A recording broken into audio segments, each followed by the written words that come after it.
So what figure are you looking at for this year? It's the 2026 number. So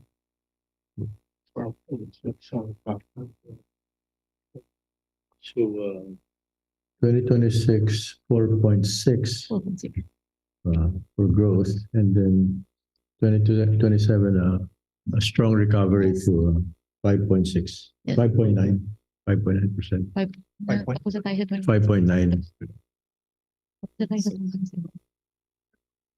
So it's 4.6 average GDP growth for 2026, 5.9 by 2027.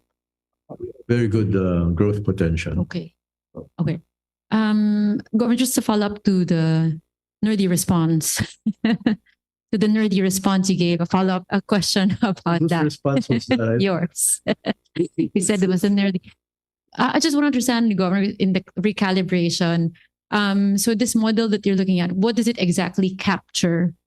And what does the figures, am I correct in describing them? Are these data points?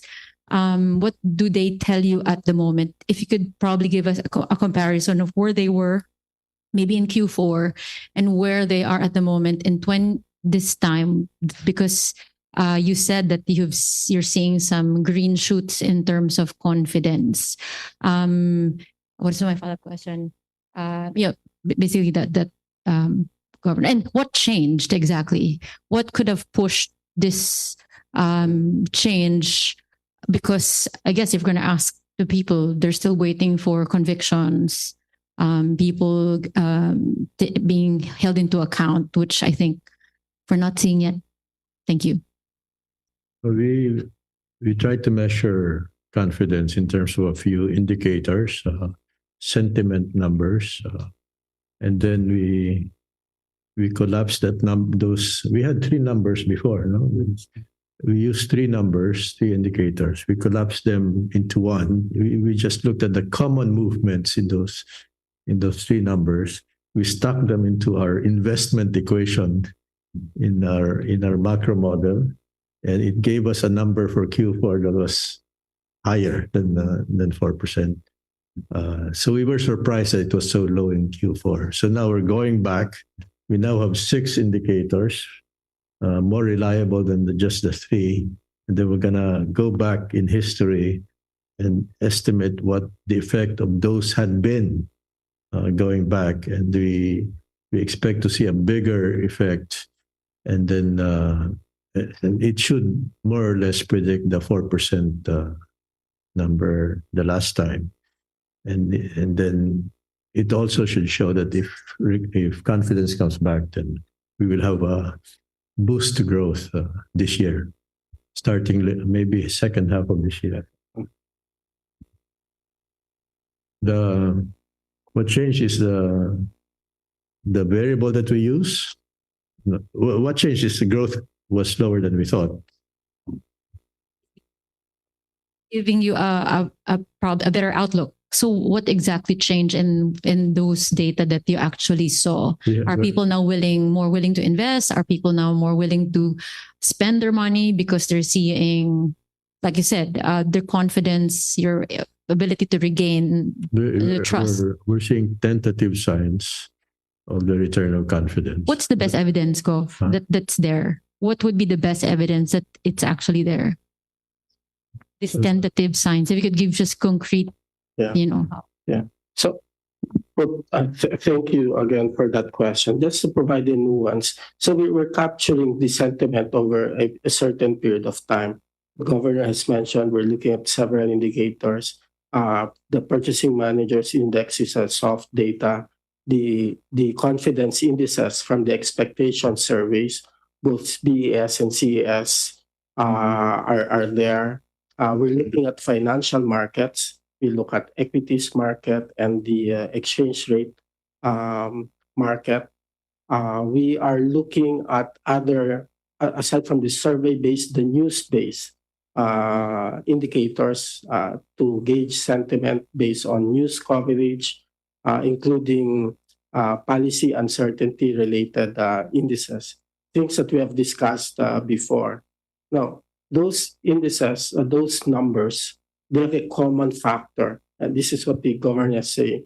There's a common factor that drives them, and that provides a good measure of the overall sentiment.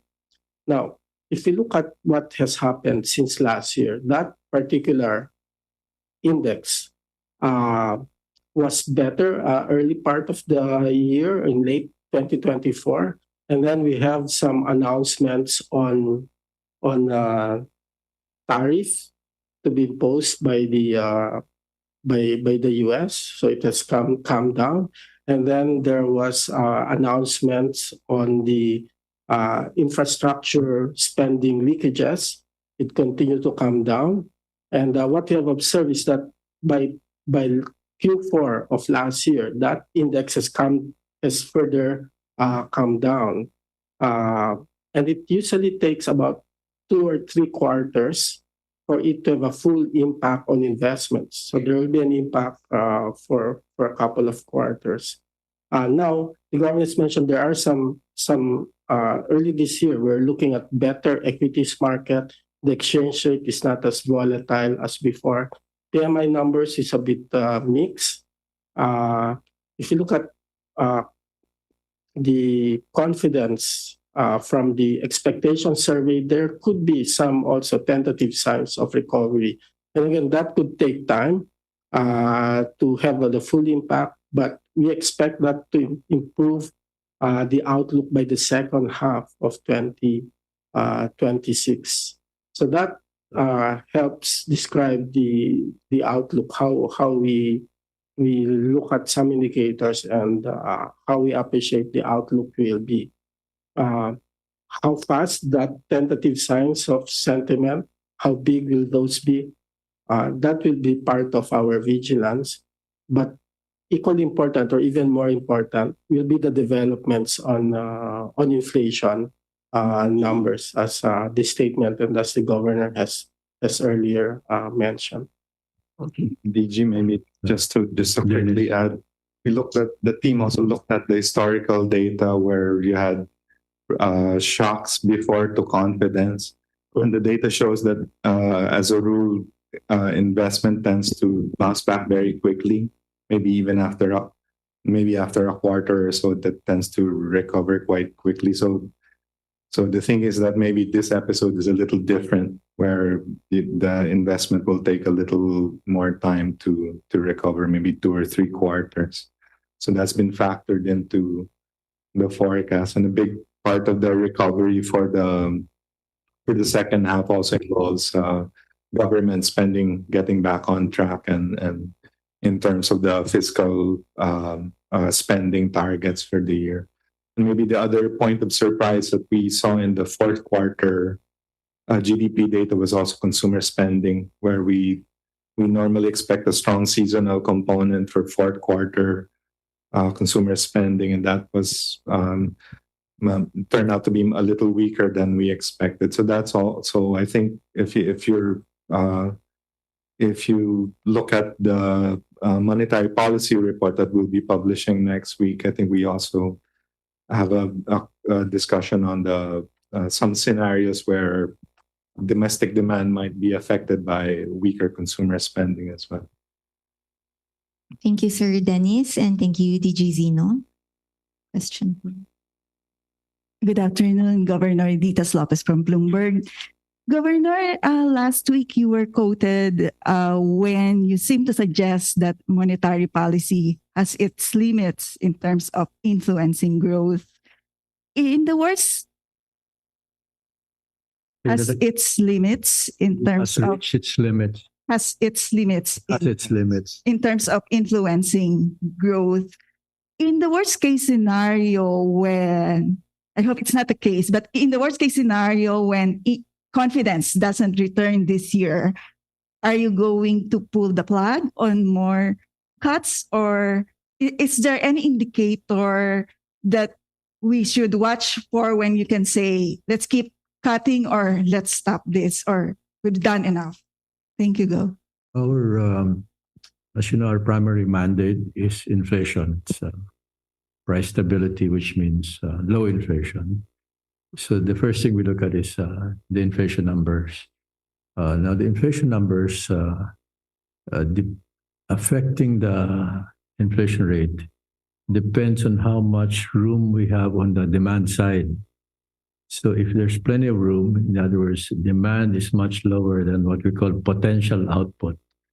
That room allows us to ease further without causing any inflation. So that's a critical point. We support growth. We do want the Philippines to grow. But at the same time, our main mandate is still inflation. So to the extent we can support growth without causing inflation, we will support growth. Thank you, Governor.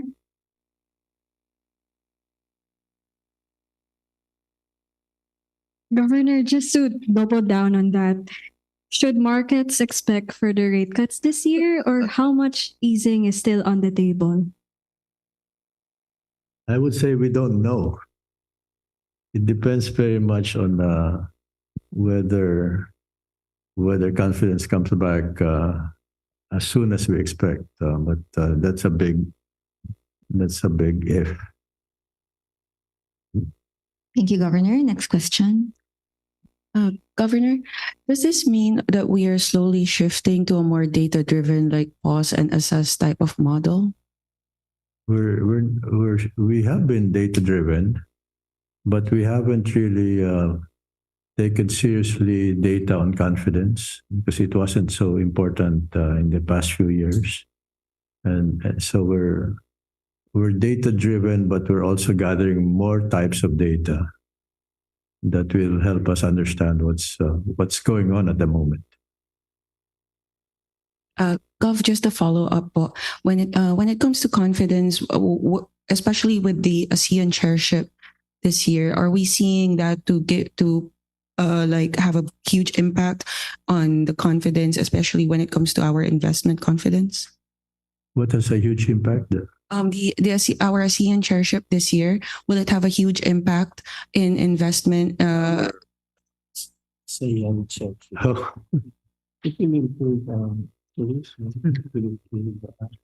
yeah, it will have some impact. It might also depend on what happens in ASEAN. We're involved in the discussions for the ASEAN meeting. We have our own proposals, and we're talking to the other central banks and trying to get them to agree with our proposals. I can talk about that at length, but I don't think you want me to do that. Thank you, Governor. Governor, good afternoon. Orwell Castro, Malaya. So this is your ninth rate cut so far since August 2024.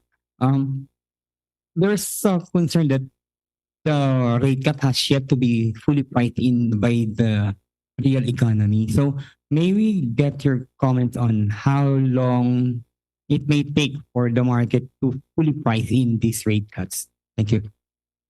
The lags, the effect on the economy, as you know, come with a lag, with long lags actually.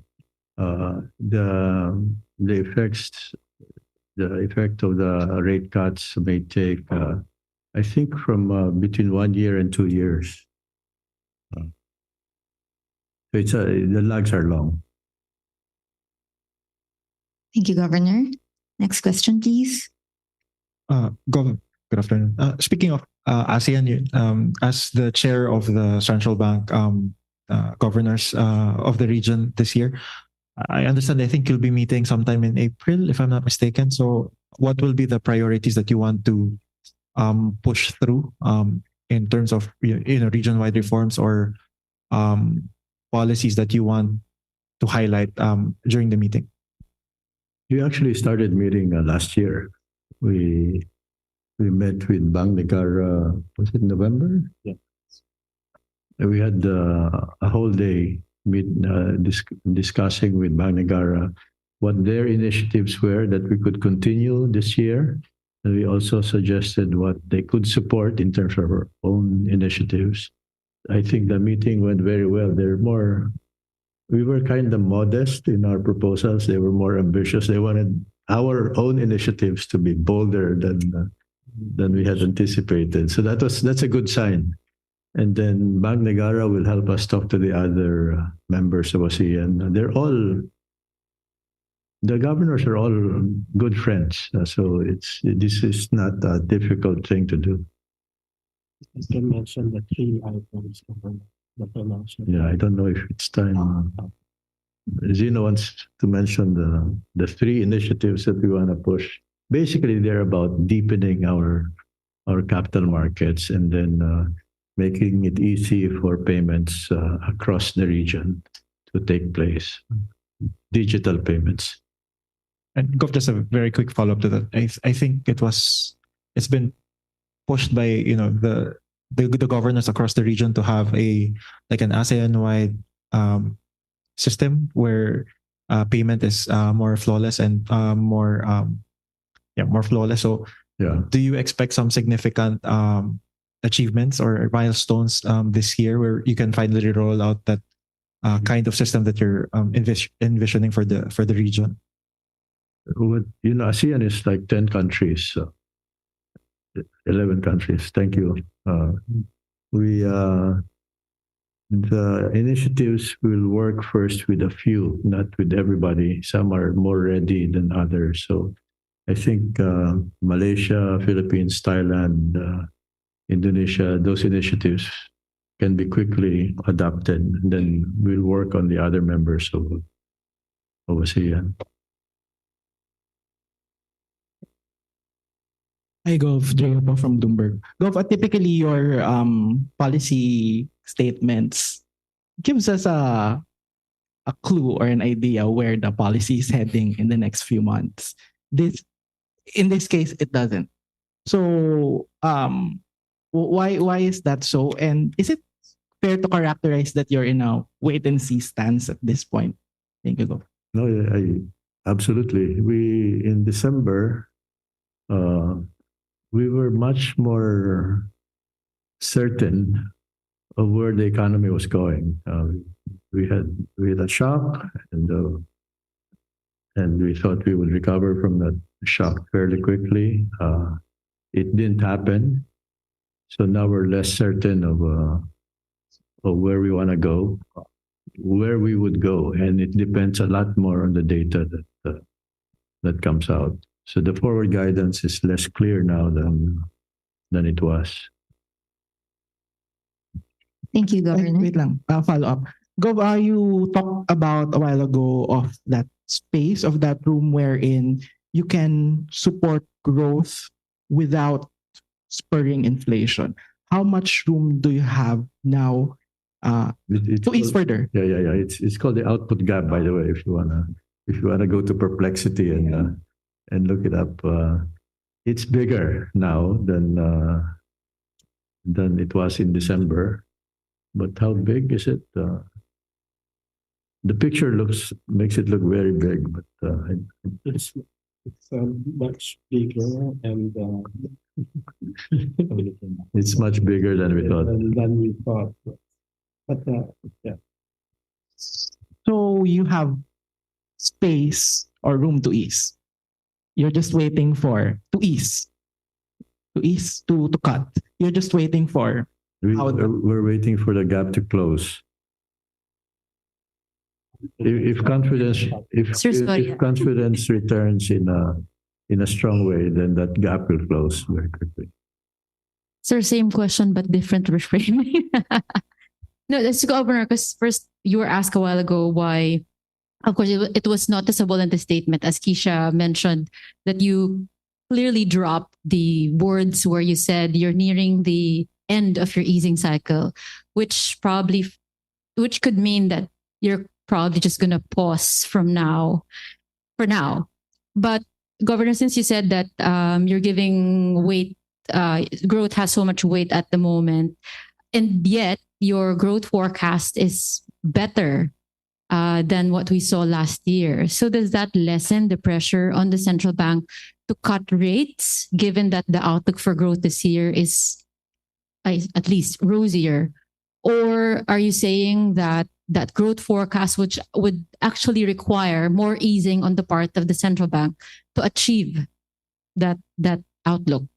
Which is which? We're we're less certain about how soon confidence will return, and we also realize that the effect of it is bigger than we thought.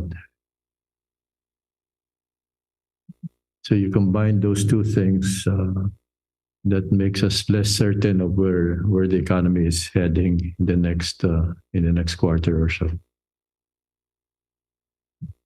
Thank you, Governor. For our last question, we can take it from online. This is from Mr. Michael Ricafort of RCBC. How will the BSP pace future cuts in the reserve requirement ratio of large banks following the recent softening of Philippine economic growth?